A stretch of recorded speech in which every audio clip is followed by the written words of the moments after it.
Well, hello, hello, you beautiful, beautiful rum monkeys. I got my coffee too, CR. I got coffee.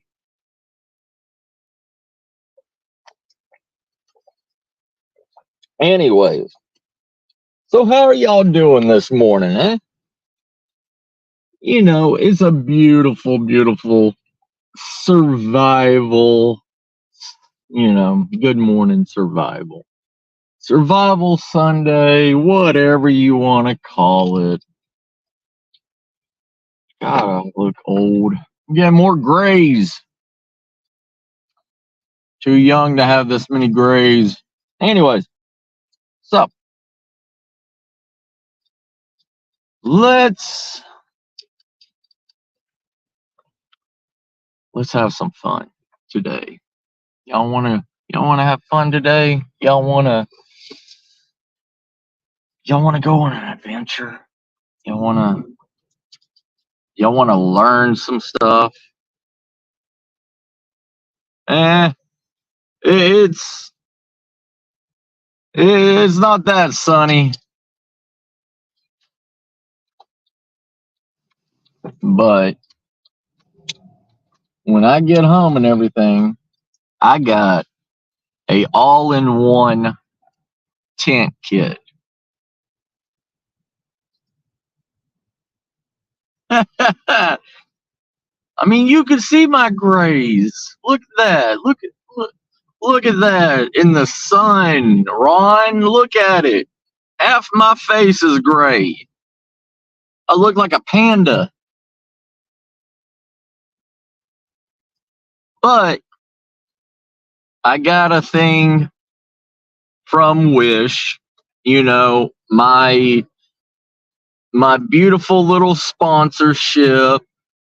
Well, not really a sponsorship, but they send me free items every now and again to do a live stream on or do a review about. So I picked up something.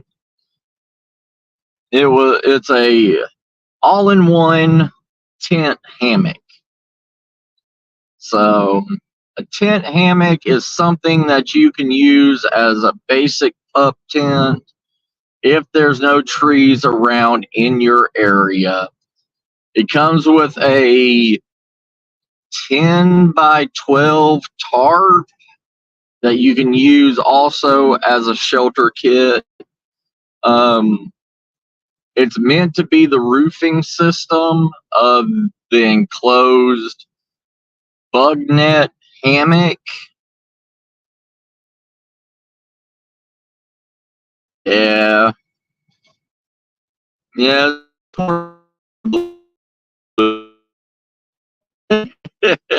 All right. It's okay. It looks good on you, brother. Gray looks good on you. But,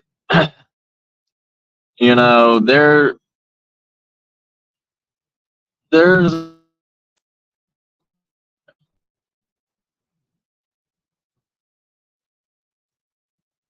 All right, cool. You got it? Nice. Nice.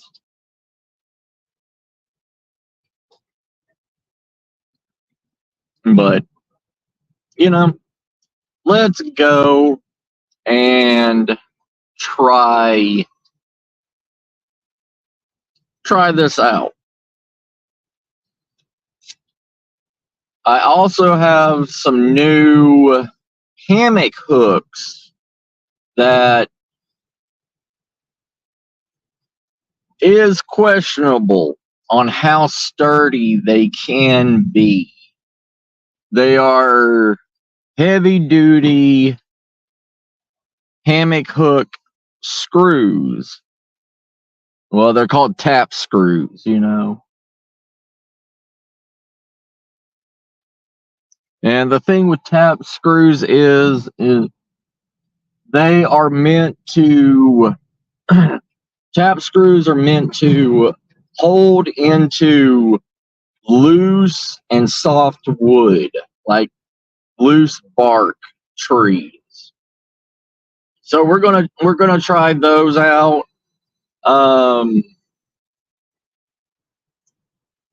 I don't know how well they are. They're 6-inch tap screws. And you use them kind of like a borer, like a eye hole borer. What you do is you put a stick inside of it, and you twist it around kind of like a steering wheel, kind of, or a release valve. No, it shouldn't hurt a tree, because I know that's a thing with a lot of bushcrafters and whatever. But it's the same thing. I mean, look at all the trees that get tapped all the time in Canada for maple syrup. They put taps in trees all the time, and they end up growing. They're okay with getting holes put in them. What's up, David? How you doing, brother? Good morning. But if you're in the South, or you're in certain parts of up north and everything, cedar trees are pretty much abundant all over. So are pine trees. They are abundant all over a lot of the east and middle of America, especially in like places like Canada and Europe and stuff like that. And if you tap a pine tree, you will get pine resin out of it. It's a multi-purpose tree, a hammock tap. So it's a 2-in-1 item. And what it is if you had a pine tree or a cedar tree, you can put this hammock tap in a pine tree and allow it to leak out the pine sap. And you can use that as a dual purpose. Not only can you let the pine sap harden inside of the hammock tap to secure it into pine tree, but you can also take that pine sap and use it for multi-purpose items. Sealing a wound, making glue, lighting a fire with it, multi-purpose.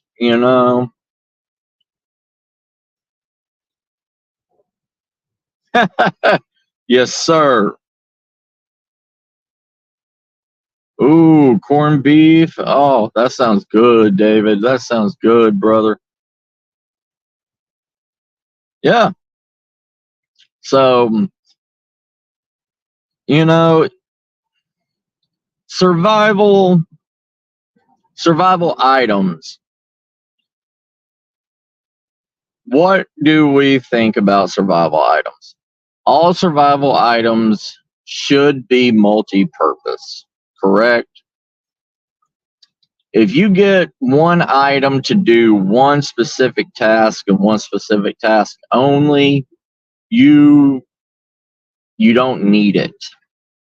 But if you get, we've learned that from the most basic survival item that came out, the Swiss Army knife.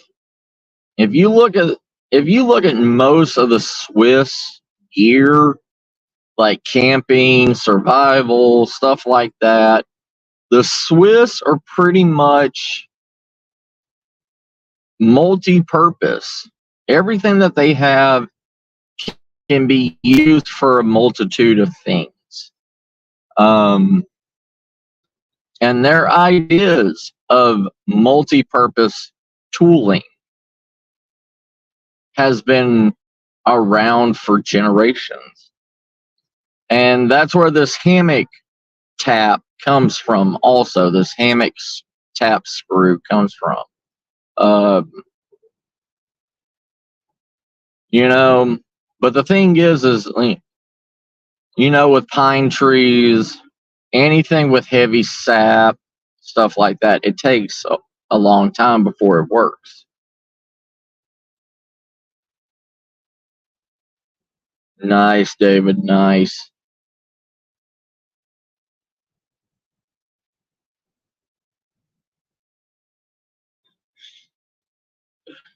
Oh, you and your glamping. Glamping, Ron. It is glamping.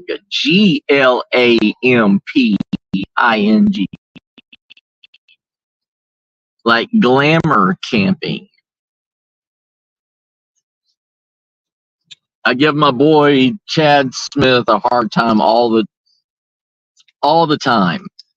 Chad Smith, he is a luxury camper.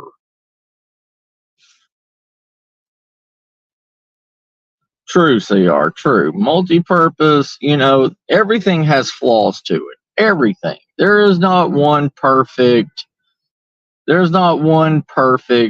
survival you know, be all beat all item. There's never been a multi-purpose survival tool. You know, I mean, well, not that there's never been a multi-purpose survival tool. There's never been a perfected multi-purpose survival tool, should I say. That's better. Because the reasons why is because businesses don't care about perfection. Businesses only care about one thing and one thing only: creating a new idea that nothing else has ever been thought of and selling for a astronomical amount of money. It survival and gear, that goes hand in hand.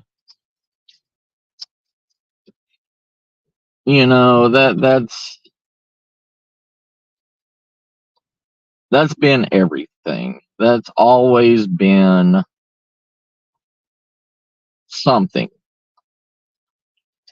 When camping first came out and everything, camping wasn't about making tents. It wasn't about, it wasn't about using a tool for every purpose. That came around with the Boy Scout mentality. The Boy Scout mentality was use everything and anything to your advantage. What is the Boy Scouts motto? Always be prepared. Correct? But with everything comes that. When do we need to stop being overly prepared?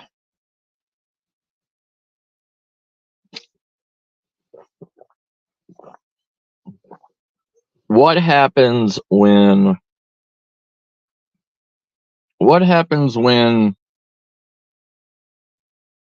a true survival emergency happens and everybody has that fantasy of, this is my time to shine. This is my time to write a novel. This is my time to share my experience and show how good I am. Oh, I understand, Ron. Yeah.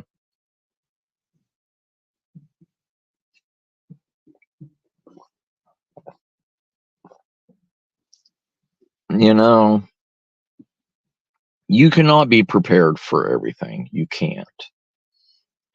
Even in a survival situation, even with somebody that has the most advanced survival knowledge in the world, still will have hardships. Hardships happen to everybody.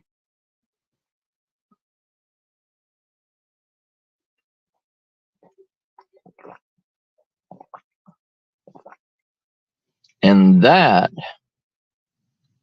is the reason why we do what? We practice. We retain knowledge. We'll never be a master. We will never master every single skill that is in every single survival book. We will never remember every single herb, berry, mushroom, wild edible in an herbalist book.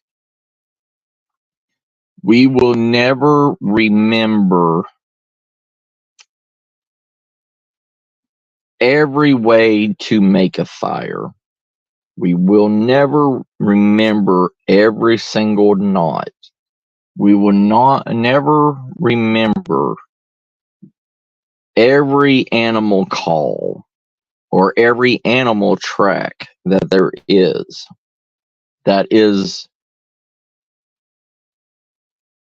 That's honest to God fact.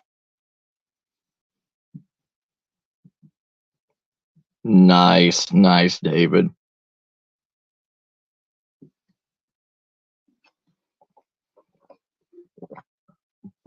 But the thing is with survival, know your area that you are in. That means if you're in Canada, know at least 3 edibles that are native all over Canada. Know at least 2 sturdy true knots. Remember at least 3 multi-purpose roots. When I say or fungi, like, horseshoe mushrooms or,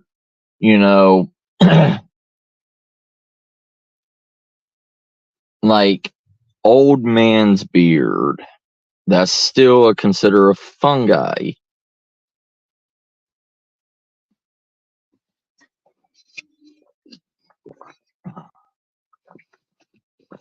And always remember 3 ways to make a fire.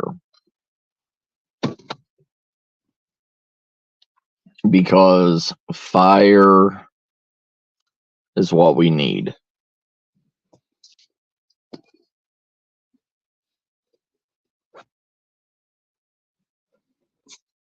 Right, Ron. Every place has different. Every place is different.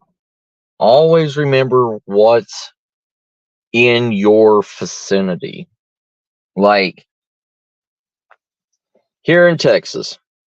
Texas is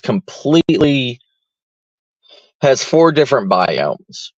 Just in Texas alone, there's 4 different biomes. If you go to North Texas, around the Colorado River and everything, you're going to see pine trees. You're going to have mass amounts of water from Colorado River. You're going to have more minerals. You're going to have more wildlife out there, more wild edibles. East Texas, you're going to have half and half. You're going to have half desert, half, half evergreen wilderness. You get the centro You get to Central Texas, you're going to have more obscure wild edibles. Not desert region, but not evergreen either. Like the majority of trees and everything out here in, is red cedar, Spanish oak, and that's it. That's it for trees. Then you're going to have more cacti. You're going to have more of desert-esque. You're going to have an abundance of like wild onions. You're going to have mesquite trees. Then when you get down to southern and west Texas, you're going to have desert, dry, lack of water, but you're going to have a lot of mineral resources out there. You're going to have a lot of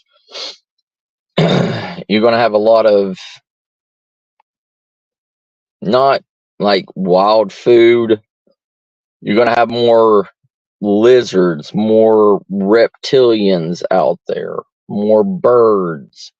You're going to have an abundance of snakes, insects, stinging insects. What's up, Susan? How you doing, girl?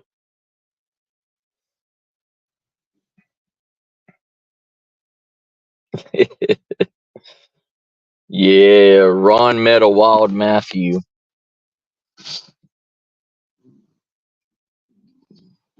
And on my birthday, too. But, all right. So I'm home. Let's go show you what Wish sent me. Come on. Let's go have fun. Anyway, so, oh, my cats, my wild cats. Excuse me, babies. Oh, my God. Look at them all. Hi, babies. Hi, babies. I got wild pussies running around.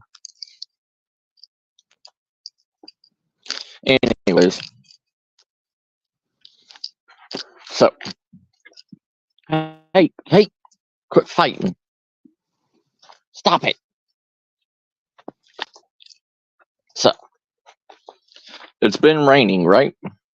So I left it out to see how well.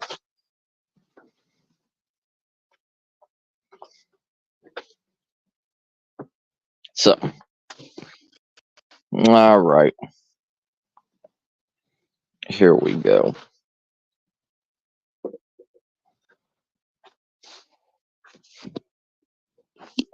Oh, boop. Where is my?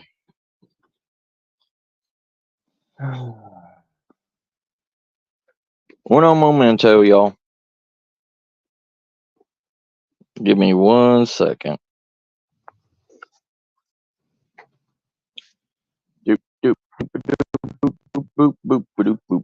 Boop.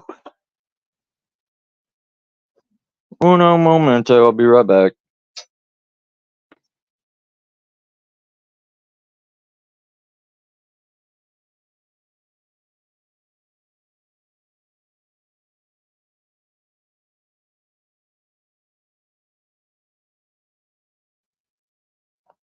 All right. Hey, CR. Hey, C4. How you doing? All right. So these are the tree taps. So it's a hook and an eye loop. And the way that the reason why they call it a tree tap and everything is because if you look, if you can see, it's rounded and the guard on the eye hook is grounded off. So you screw it all the way in and you leave this gap right here open. When you leave this gap open and everything, the sap of the trees will come out through this and drip down. then you hook up, you hook your hammock to this hook, and that's how it goes.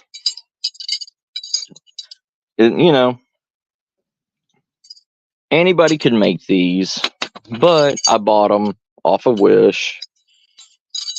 Bought them off of Wish for, I got them for free from Wish, but they were $1. I think they were $1.50, so that makes them $1.25 a piece. The 2-pack, the 2-pack was $2.50. Yeah, $2.50. Then you could get a 10-pack. Yeah, you get a 10-pack for, I think it was $8. $8 for a 10-pack.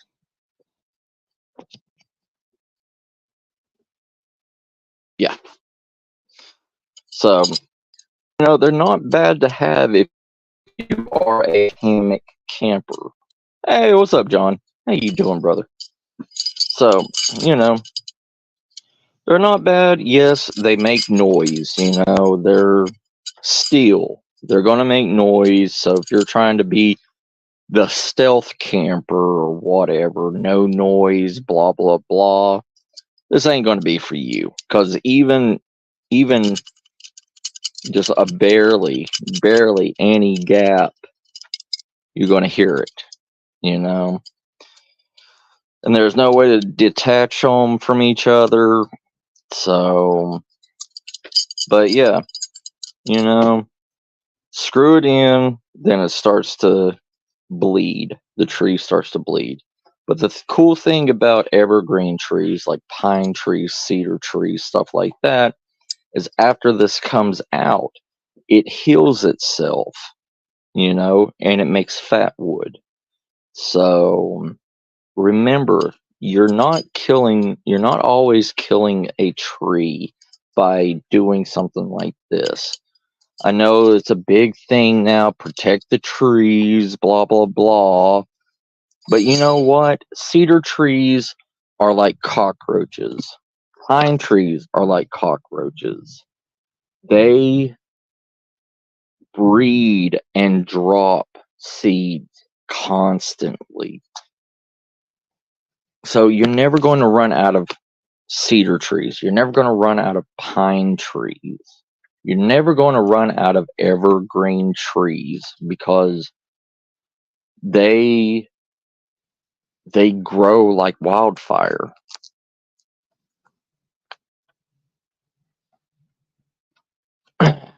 And yeah, there's natural parks, state parks and stuff like that, yeah, you can't do that to their trees. But if you're in the wilderness, if you're in the open wilderness and you're surviving, screw whatever anybody says. You're surviving. You're living. And I'm not going to kill myself because you want to hug a tree. I'm sorry. I'm not going to hurt or endanger myself because you feel sorry for a tree. Yes, sir.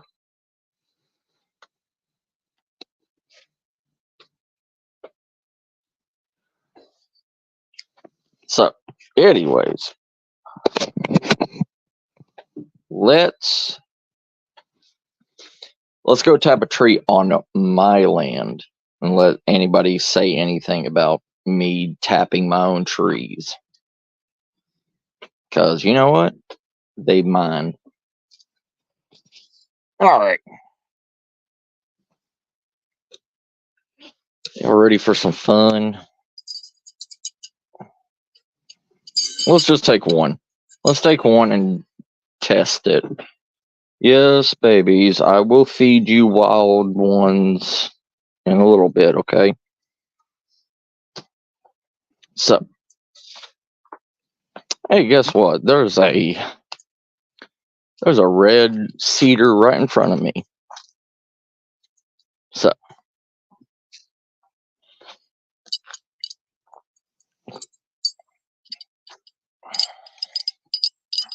you know, these are for evergreen trees, loose bark trees like this. And right now that these trees are wet and soaked, it's a good thing to try this out on, because if you try it out on, while it's dry and everything, it's going to hold better because it's dry. Nah. All right. So let me flip this around and let's put it in and see how it goes. Okay. So let me flip this camera around.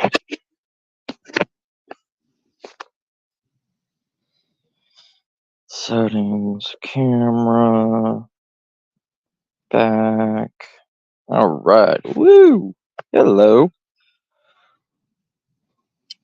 All right. So let's say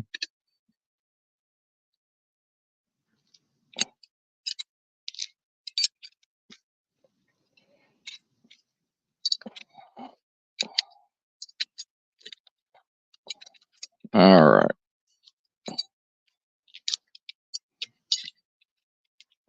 So they say in the thing to angle it slightly.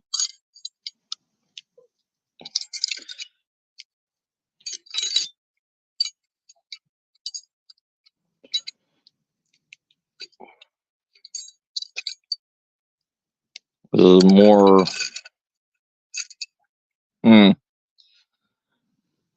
Give me a second.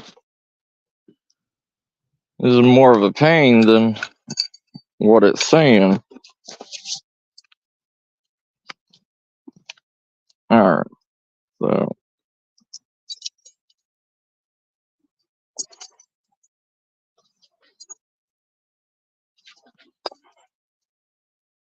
So it is biting.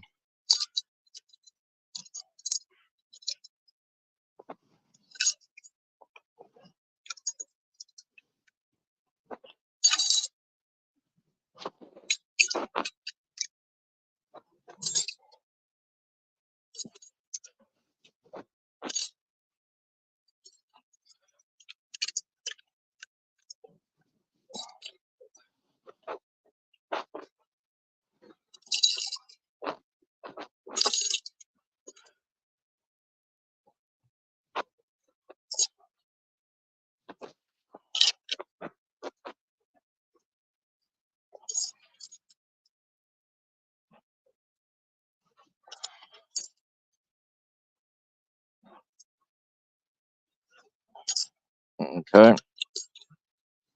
So it is biting. It is. See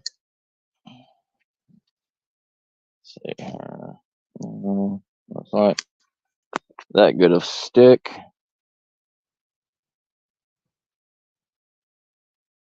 Mm-mm.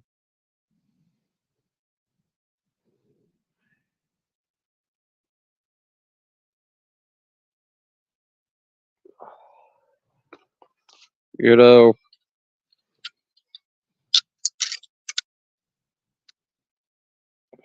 Yeah.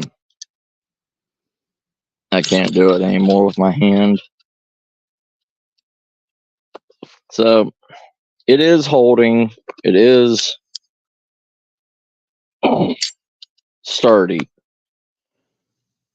I don't know how good or how long over time it will last.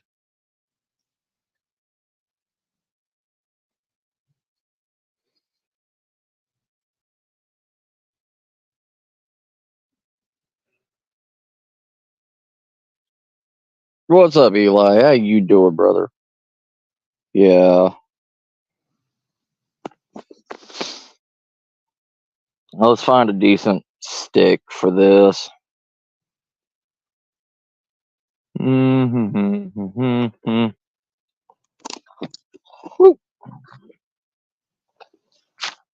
All right, babies. What are y'all doing?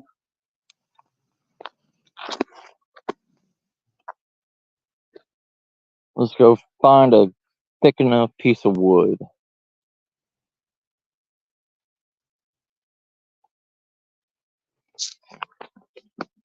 Do. There we go.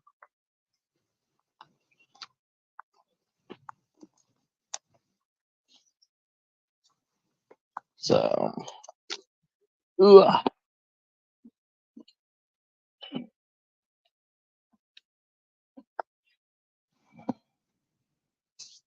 Come on now. All right, so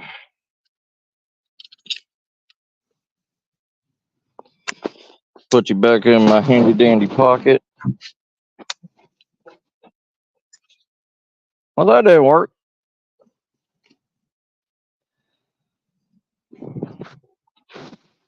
Yeah. Cedar on cedar.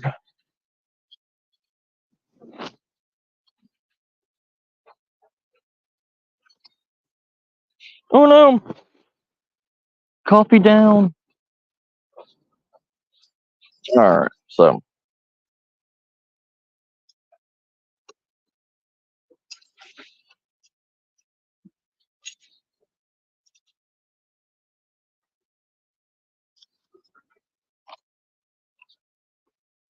yeah, that's a good,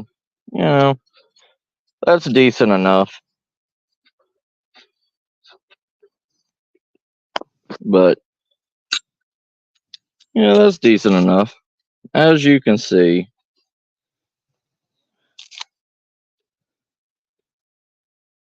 how it really hasn't done anything. It hasn't cracked the wood. The cedar bark and everything is still protecting. It's, excuse you, socks. Yeah.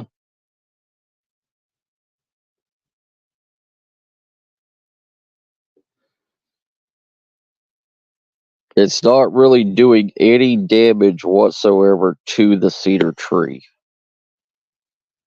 Then after you're done with it and everything, over time, over about a week or so, it will heal itself. It will sap up and it'll heal the hole. So,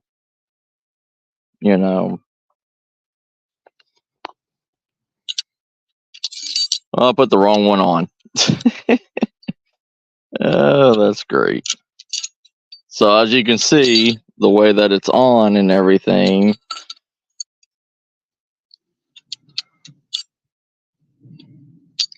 depending on how you put it, depends on where the hook goes. So you can also use this to hold up your bag. You can use it to do a lot of things,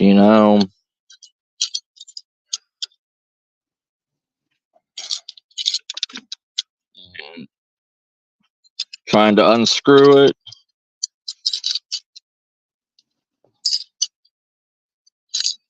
Unscrewing it is easier to come out. Look.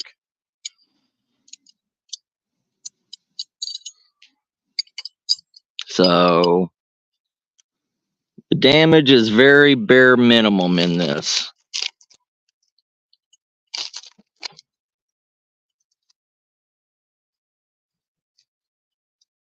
It's very bare minimum. Look at that. Look how small that hole is. So, right, Ron?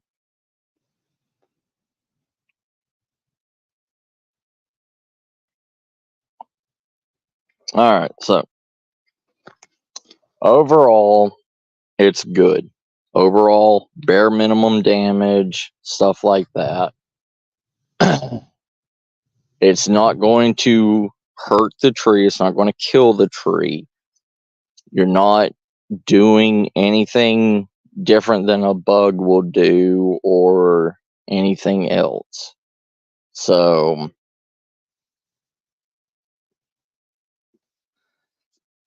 You don't have to feel bad. You don't have to feel bad tapping a tree and endangering Mother Earth. You know, it's very good. And with a small hole like that, you know, I've seen taps. I've seen maple syrup taps leave a bigger hole in a tree than what this hammock tap does. And supposedly it says it can hold up to like 500 pounds. Like, if you evenly disperse the weight on both hooks. So, weight's not an issue. There's not really any issue with these. Um, they're a good item. They're a good item to have. They're a good item for quick deploy, quick, you know, quick pull out, quick tap, quick rest for the night. Pull out, be done. And with that bare minimum hole and everything, you can even use it in escape tactics also. If you're trying to run away from something, if you're trying to get out of a situation, not be found, you know, it's a it's a good backup plan to everything. Oh yeah, trees are hardy. What's up, Queen's Adventures? How you doing?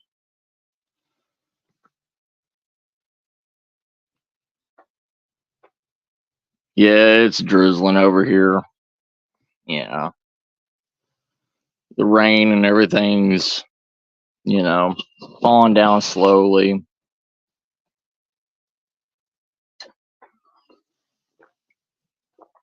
But, you know, look it up. They're called tree taps. They're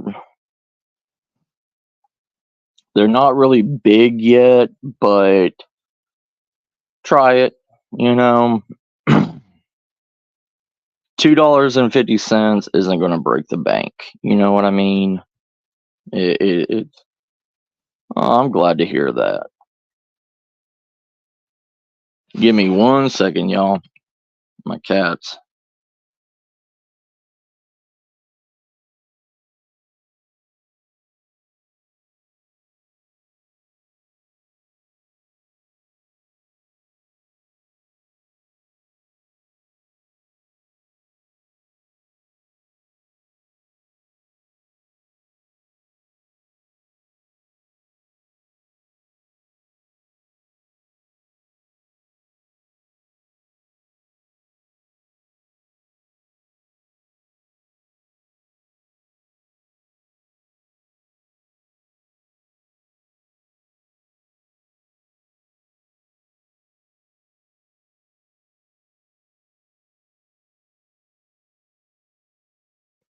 Okay, I'm back.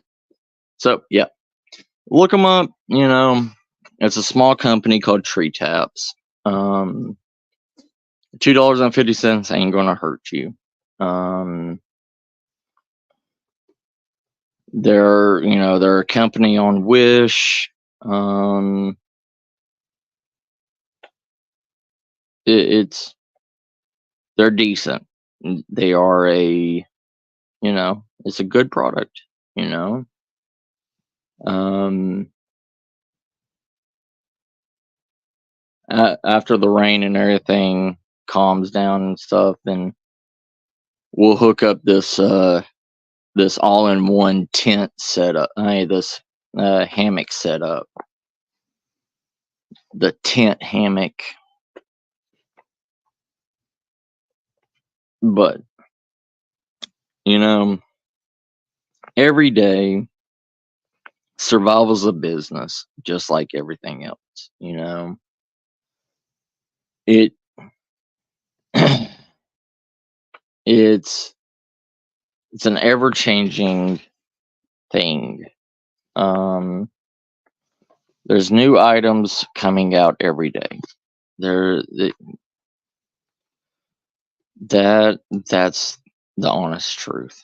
There's going to be new items every week, every month, every 3 months. Something new is going to come out. Something nobody's ever thought of or ever made work. And you know, with the way the business is, being a big box business,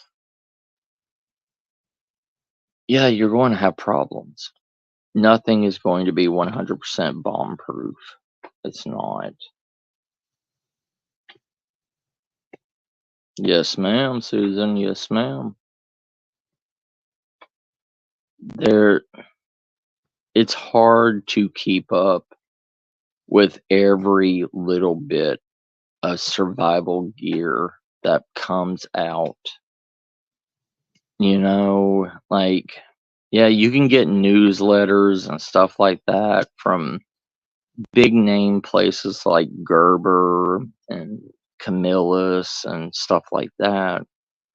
But smaller companies like Tree Taps, you'll never even hear about them until somebody does, until somebody does a review on it, or if you're not looking for that particular item, you know what I mean? And a lot of survival gear that is cheap, that is good, gets overlooked a lot. And then you get these companies selling their ideas to bigger companies. And when that happens, the price goes astronomical. It is like everybody remembers the credit card knife, right? It was a thin piece of, polycarbonate plastic that was sharpened to a razor's edge, that was as thin as a credit card. You could put it in a wallet, you could put it in anything, and you had a survival knife on you. And everybody remembers, the wallet ninja or the card ninja or whatever. It was a multi-purpose tool, like 6-in-1. It had a mini knife on it. It had a mini saw blade on it that you put in your wallet and you were good to go. Hey, Carrie Ann, how you doing, sis? Then now you can find, those wallet ninjas were like 20 something dollars. And now you can pick them up off of Amazon for like six for like $3 or something like that. I'm doing good, sis. How about you? Because it was an as seen on TV item, and a lot of survivalists and everything made fun of that stuff. But you know what? Any kind of bladed item, especially, if you just needed to do bare minimum cutting or whatever, that, quarter of an inch blade could do the trick. And it had like a quarter of an inch saw on it. Yeah, you're not going to be going and cutting down tree limbs or whatever with it, but you're going to be able to make enough to start a fire. You'll be able to make enough wood, process enough wood to do what you need to do, and then use brute strength to break bigger sticks. all you need is a small blade and a small saw to collect enough dust and enough twigs to start a fire. Then everything else can come later. Stuff gets overhyped. Stuff, everything, even, you know, people go crazy for Nikes, people go crazy for name brand, clothing and stuff, purses, whatever, wallets, clothing. And, it's the same thing with survival gear. It's the same thing with camping gear. I mean, look at North Face now. North Face was for survivalists. North Face was for outdoorsmen. And now you see, rich people wearing North Face. You see actors and singers wearing North Face stuff. Oh yeah, Carrie Ann.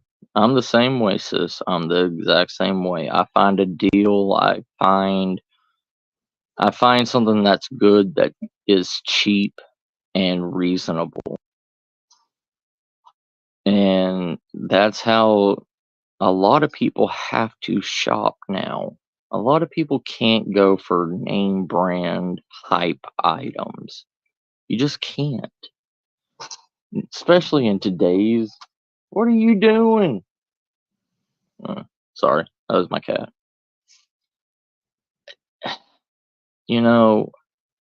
Nowadays you cannot do that. You have to find deals, and the majority of American, not just Americans, but everyday people living day-to-day paychecks. Yeah, we have to survive with what we have. If we can find a name brand hand-me-down, or a second-hand item. I mean, like these. These are my 511s, my 511 tacticals, and I found them at Goodwill, and I paid $5 for these, and they are like $70 to $80 pants. But I found them at a Goodwill, found them at a thrift shop. You can come across good stuff, but not every day. Every day you're not going to find, good stuff. And, that's why a lot of people now flock to stuff like Wish.com and flock to Temu.com, because you can get, yeah, David, yeah. Out in California where they have, all the nature trails, they have, a lot of hiking and a lot of outdoorsmen and stuff. You can find, uh, oh, what is it called? Carrigan water filters. Cardigan, Cara. I can never say the name of it, but it's a really expensive water filter. You can find those things all the time in California, like at thrift shops. Those water filters go for like $300 to $500, but you can find them for like $25 at secondhand shops. Yeah, Carrie Ann. You know those places and everything. People don't understand that places like Gerber, places like big name companies and everything use all their stuff from China.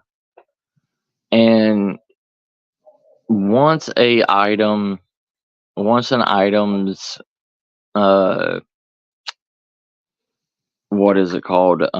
Patent. Once an item's patent and everything, most item patents only last a year.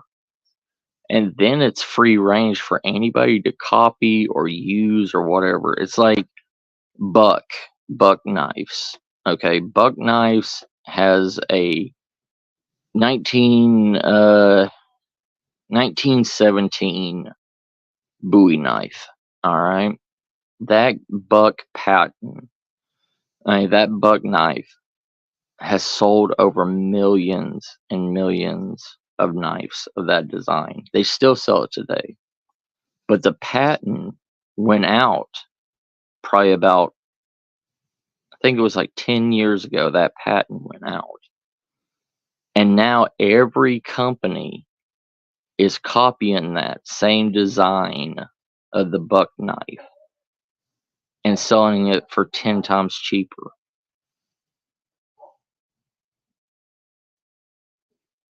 But yeah.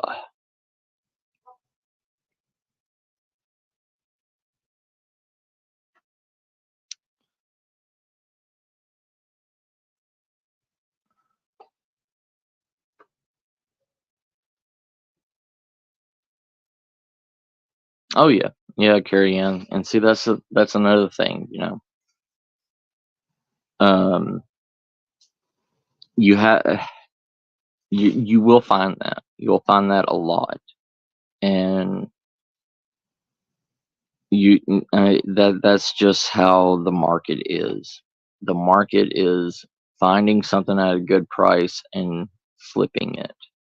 You find it all the time on eBay. You find it all the time. That's why you see a lot of stuff at Goodwill and secondhand shops and everything being sold for more expensive than what Goodwill is known for, is because you have these profit flippers that go to secondhand shops and everything and buy these name brand items that Goodwill is selling for cheap to people that are low income and flipping it and selling it on eBay or Amazon or whatever.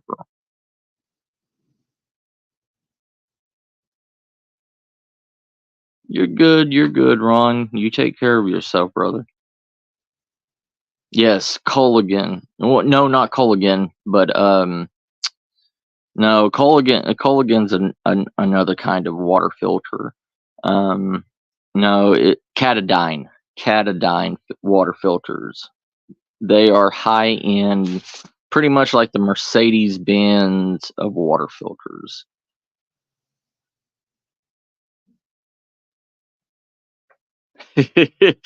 Oh, I took a break, Danny. How you doing, brother?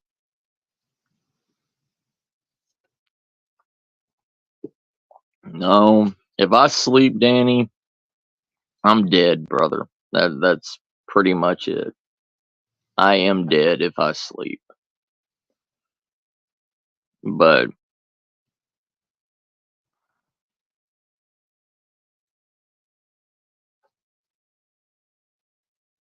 right, Susan, it is, like, and you gotta, like, big box stores now, like Walmart, stuff like that, they've got to sell cheaper you know, to compete with Amazon, to compete with Temu, to compete.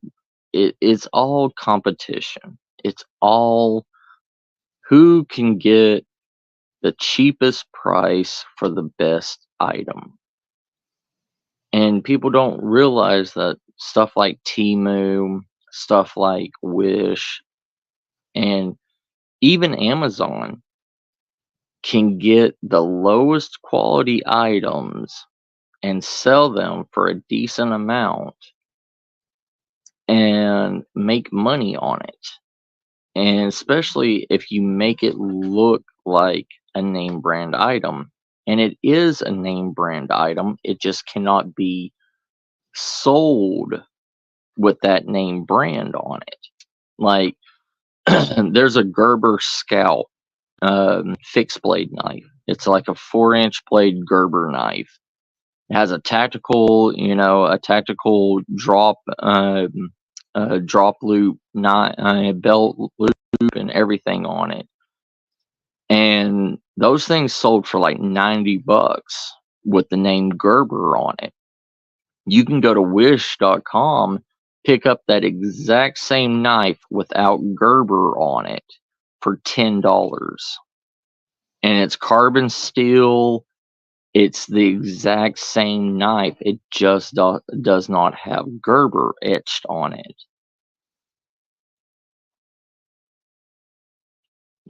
You haven't slept since the 80s. It's,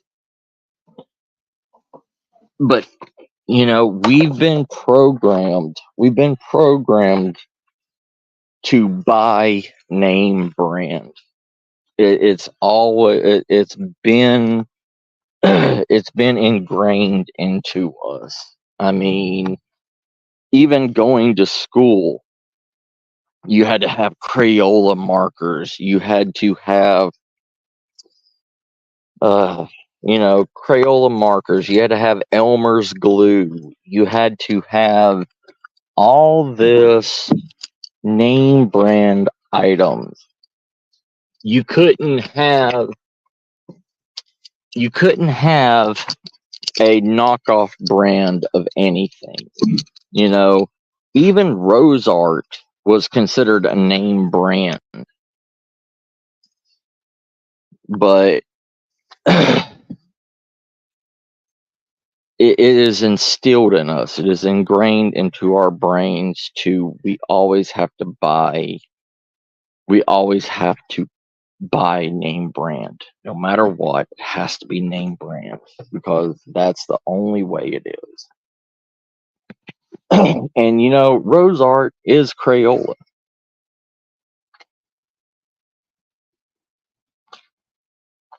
Uh-oh. There's my charger.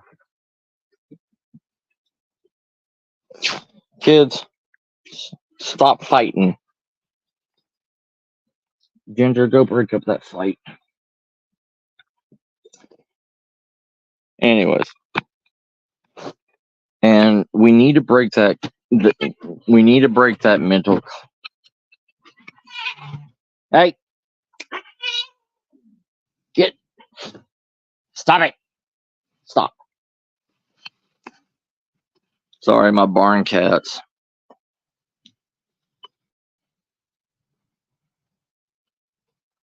Yeah.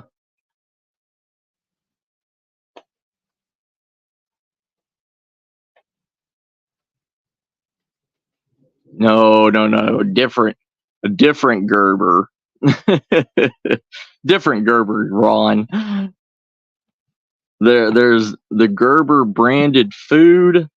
Then there is Gerber knives. I mean, not Gerber. Not Gerber. What's the name? What's the Bear Grylls brand? Not Gerber. Hold on, give me a second. You like crayons? Socks, leave her alone.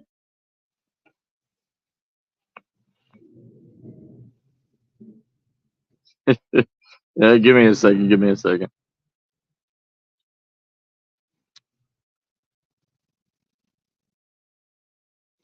Well, crap, I can't go on the internet. Sorry, I'm drawing a blank on the name of it. Gerber.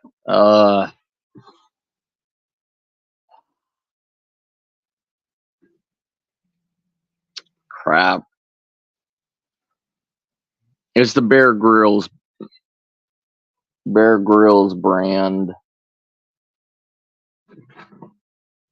Will y'all stop fighting? Stop it. Son of a bitch.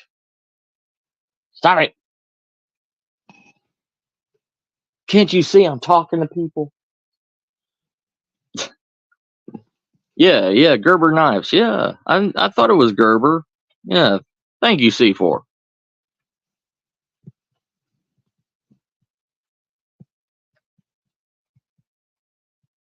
Yeah, David. Yeah, I mean, there's a company. There's a company that used to be called Frost Knives. Okay, Frost Knives is known for selling very, very cheap, very, very crappy, like display knives, right? But they also have a good quality of carbon steel, like hunting knives and everything, that are still really dirt cheap. um, Smoky Mountain Forge, they make a good brand. Marble makes a good brand of carbon steel blades. Yeah, Frost knives. Yeah, they're still being used. See, Gerber's just a wonderful run of the mill name, I'm guessing.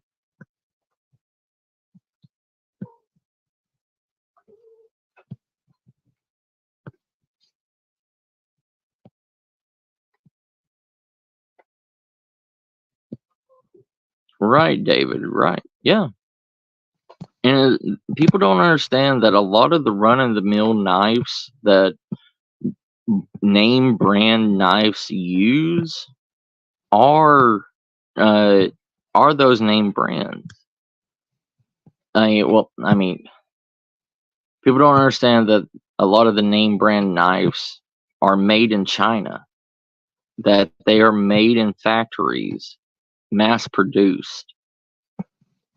And the only thing that stops those knives from being name brand is the name.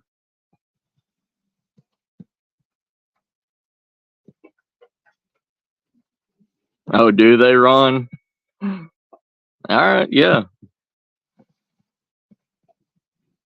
We can go to the Smoky Mountain. We can go to the Smoky Mountain Knife Works. We can go to Smoky Mountain Forge. But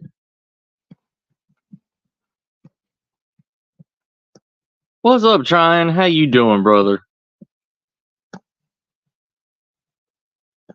You know, we have been manipulated. We are always manipulated. Stop it. Leave your brother alone.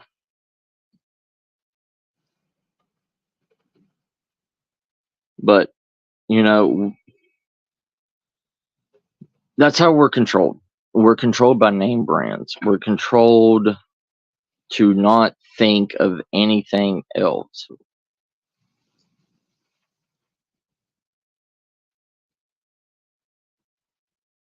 Yeah. Yeah, David. Yeah. It my wife's father, he was a hustler. He owned his own business. He sold knives. He sold a lot of whatever he could get his hands on from Chinese dealers, right? And he had, like this.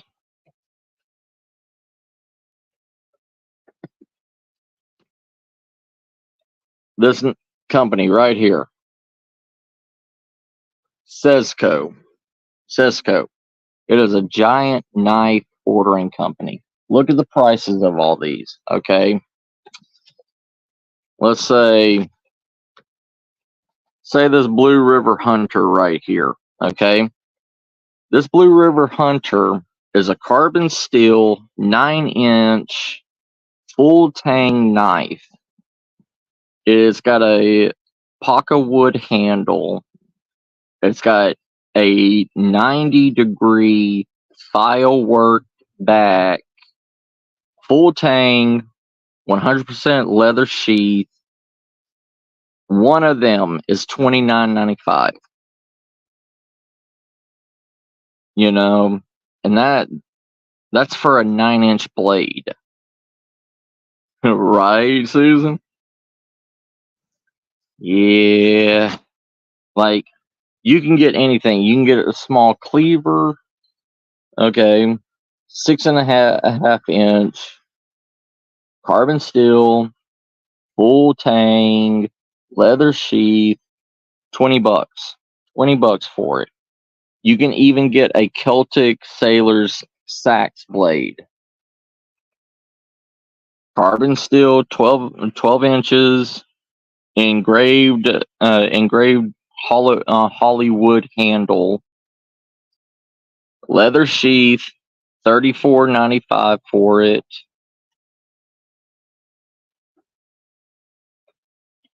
You know, this is a Chinese company that is in Baltimore, Maryland. It's called Sesco. If you're around, Baltimore, Maryland, you probably know this place. But it is a Chinese dealer. Like this Red Tail, this 8.5 inch, stub knife. It's $9 for it. This Brown Bear Bowie knife, $14.50 for it. And anybody can buy from this company. Anybody. It's Sesco. Hold on, I'll put it in chat.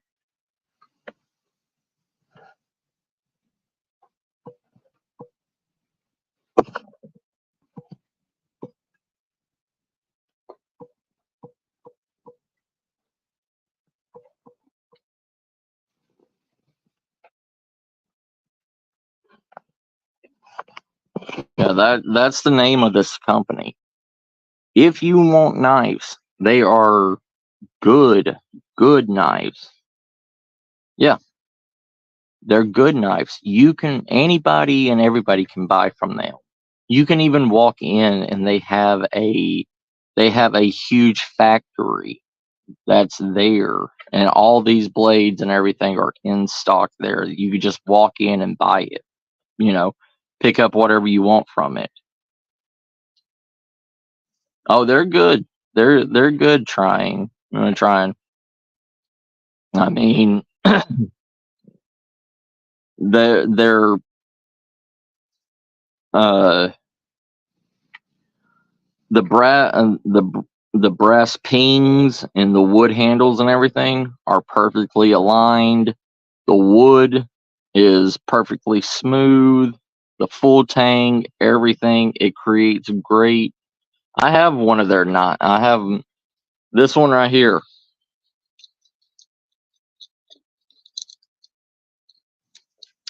Oh, give me my pocket knife. My EDC pocket knife. So my EDC pocket knife comes from that company. It's got the seat belt, the glass breaker, and it's 100%. It looks steel, but it's carbon steel. It's got the gloss. It's got the metal gloss on it, but they're good. Take care, Susan, sis. I mean, yes, ma'am. This even has a magnetic lock on it, a magnetic inner liner that keeps the blade completely locked. So and it's it's a smooth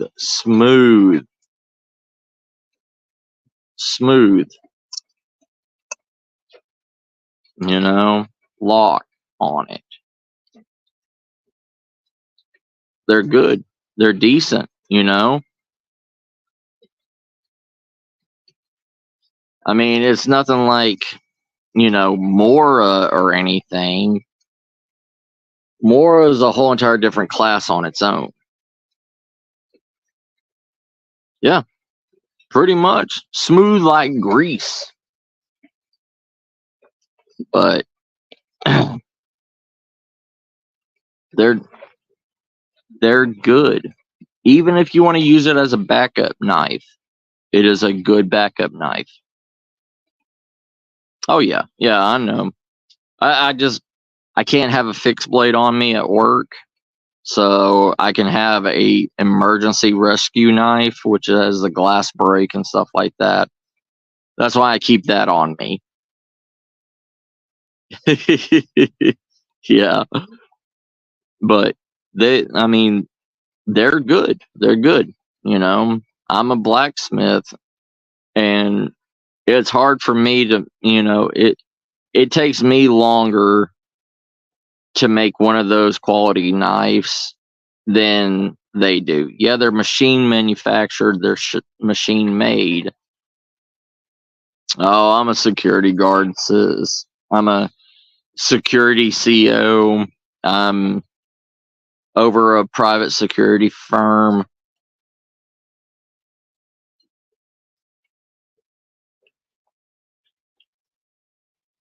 But I'm about to be a security guard. I am not a security guard, but a prison guard, a supervisor. No problem, Carrie Ann, sis. I don't have a problem telling people what I do. I am just like everybody else. I work 12 plus hour shifts a day, kill myself for every penny that I make, you know? That's why this channel is made for the common person. Oh my goodness, cat.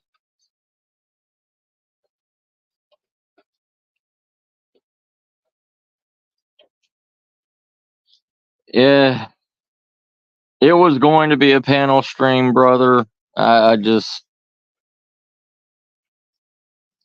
now with the rain and everything, like my back's starting to kill me. I'm actually about to get off after in about when we hit an hour and 30 minutes. I'm about to get off. I'm starting to get tired because I wanted to set up that I want to set up that hammock tent. I wanted to set it up, but it's too muddy, it's too wet. I just don't have the I don't have the I'm not here right now. You know what I mean? I just got off of a 16-hour shift. I was going to do an open panel, but then I'm like, yeah, too tired for it, you know? Thank you, Carrie Ann. Yeah, I was going to talk, I can go and get like about 3 hour nap. And tonight I can do another open panel tonight. I will do an open panel tonight. Yeah. Yeah, Carrie Ann, I understand, sis. You know,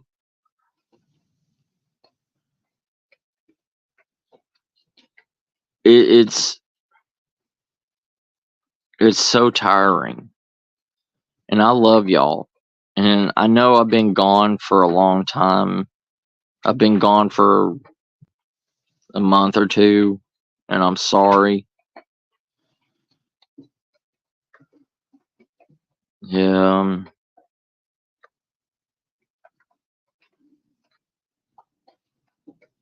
I understand trying, brother.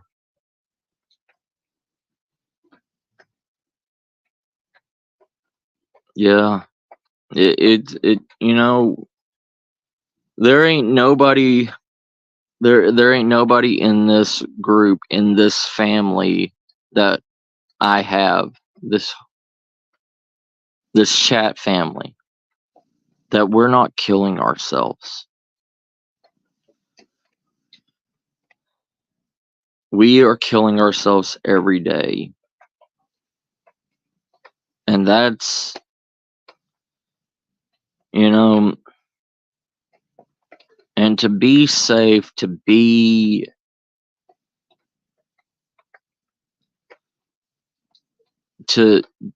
have the motivation to get on here, to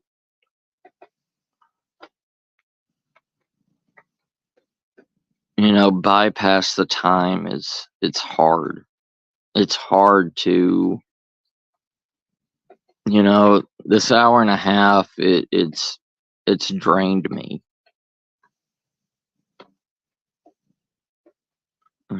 Thanks, John. Yeah, it's just, I just want y'all to know I love y'all, and I'm sorry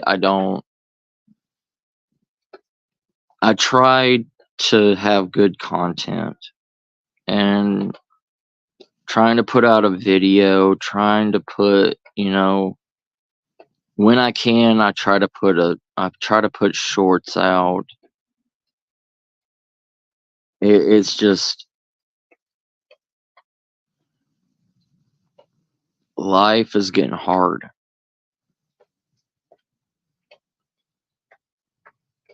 Yeah, Ron, I ate, brother. I ate before we started.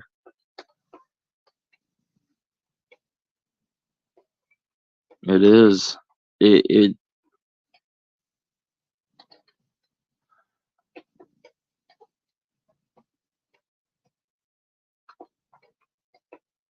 Thank you, Carrie Ann says. Thank you.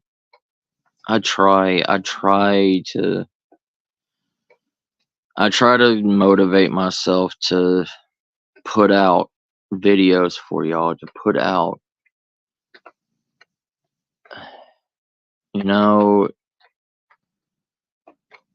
everybody. There's people on YouTube that are selling their soul to be a YouTuber, and for the wrong reasons. And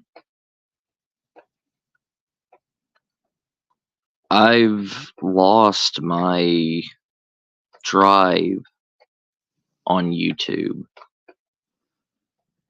I lost my drive to draw in people that don't care about others. Thank you, Ron. I've lost my drive when, like, what me and what me and Trine was talking about last night on the live stream. It's hard to continue motivating yourself. It's hard to continue. Sorry. It's hard to continue loving and helping people when you turn around and there's 17 other, I'm just giving a number, but 17 other survival channels out there that is about fear mongering, not about actually helping the individuals. They are driven to scare people. They are driven to, right, trying, right. I miss that. I miss having fun. I miss laughing with y'all. I miss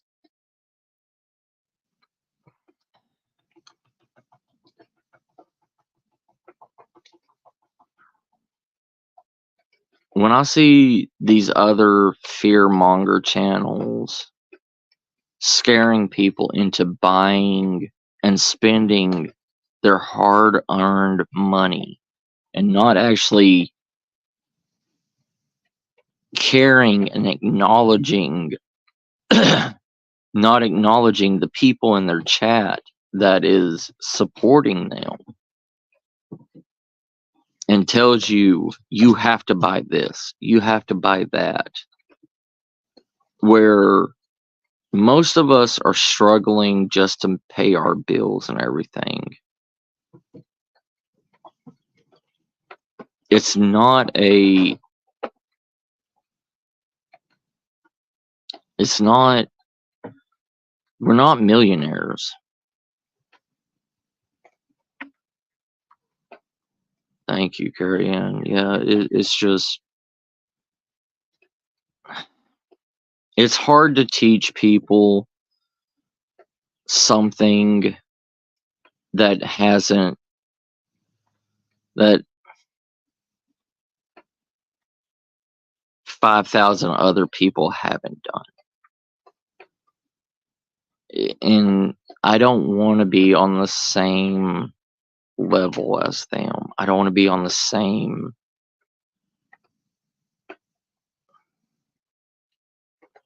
And every time I have an off day to actually plan and do something, stuff like this happens.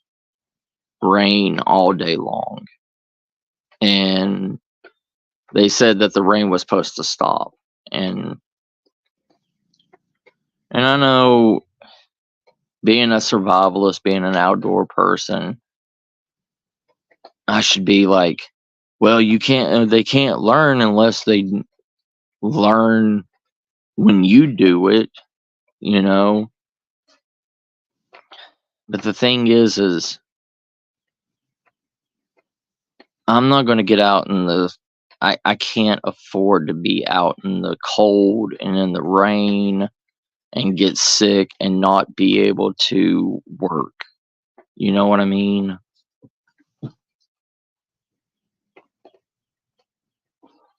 Right. Right, Triumph. Right. You don't need $1,000 fucking even knife. And I love my brother Shadow. I love my brother Shadow. But you don't need $1,000 fucking even A1 and be too afraid to actually use it because it costs so much money. Hey Cassie sis, how you doing? Like, you know, these other YouTubers and stuff that will do things in the wet and in all this stuff, it's because they've got a paycheck coming in from YouTube or whatever other thing is, you know.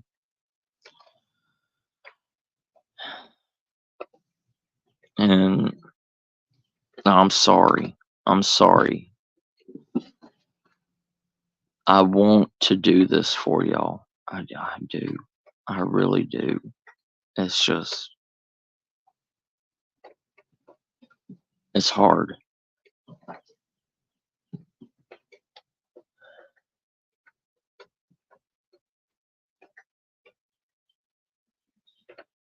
But on that note, family, like I said, go to Sesco, look at their online catalogs.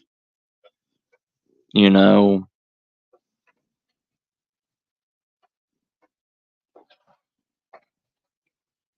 thank you, Carrie Ann. Thank you, sis. But go to Sesco. Trust me. Even if you get one of these knives just to work on your skills with. Thank you, Ginger. Correct, trying, brother.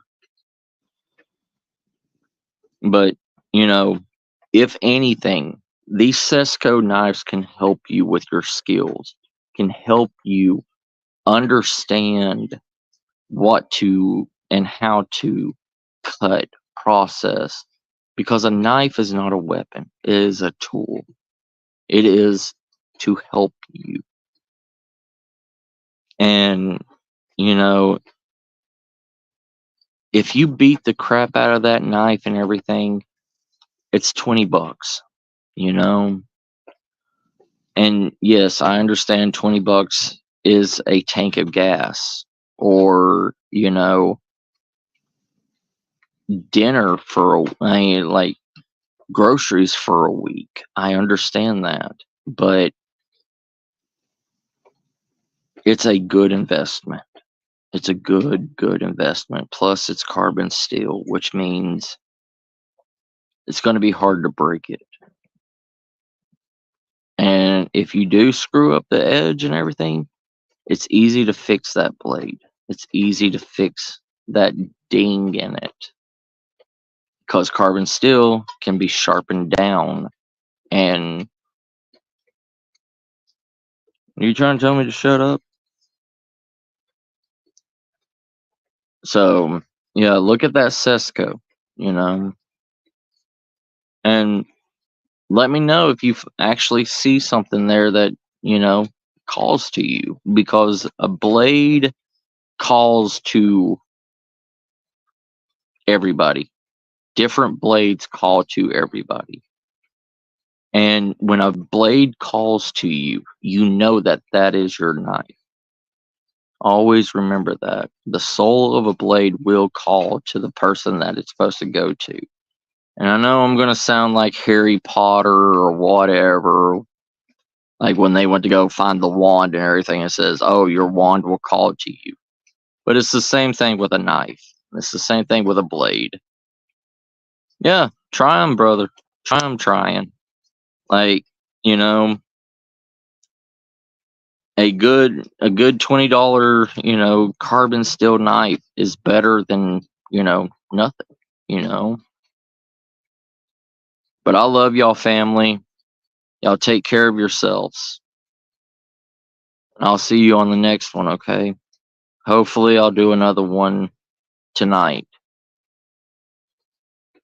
As my cats say,